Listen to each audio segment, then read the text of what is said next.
Tonight, economic freedom fighters MP Naledi Chirwa is pushing back against what she describes as misleading comparisons between the EFF and other political organizations.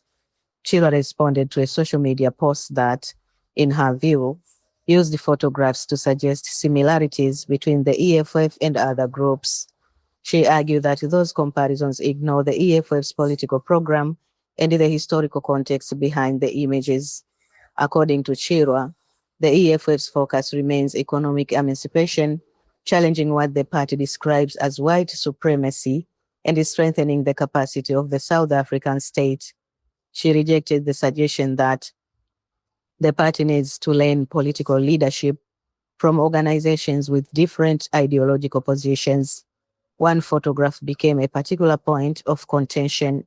Chirwa said it showed EFF members campaigning in Orania during an election period. She argued that the purpose of the campaign was not to seek advice from the community, but to take the EFF's political message into an area where the party wanted to build support. She compared this approach to the EFF's campaigning in parts of KwaZulu-Natal, where the party has also faced difficulties gaining political traction. Chirwa then addressed a second photograph, saying it came from a 2016 press briefing involving the ANC, AfriForum, and Nehawu, following developments at the University of Pretoria. Importantly, she said the people wearing red in that image were Nehawu members, not EFF members. She connected the events to the broader student activism of that period, including debates over Afrikaans, the EFF Students' Command, and the Fees Must Fall movement. Her broader argument is that photographs can be misleading when separated from their original context. Chirwa accused the critics of failing to properly verify the history behind the images before drawing political conclusions. She also launched a much broader ideological criticism, accusing unnamed groups of advancing interests that conflict with the EFF's vision for South Africa.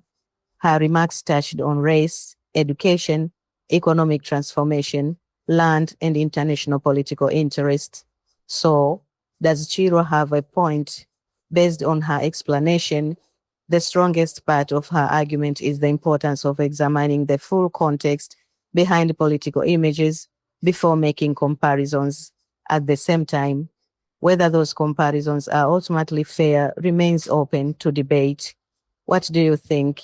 Were these images being used fairly, or did Chirwa successfully explain the context? Share your view in the comments and subscribe for more South African political analysis.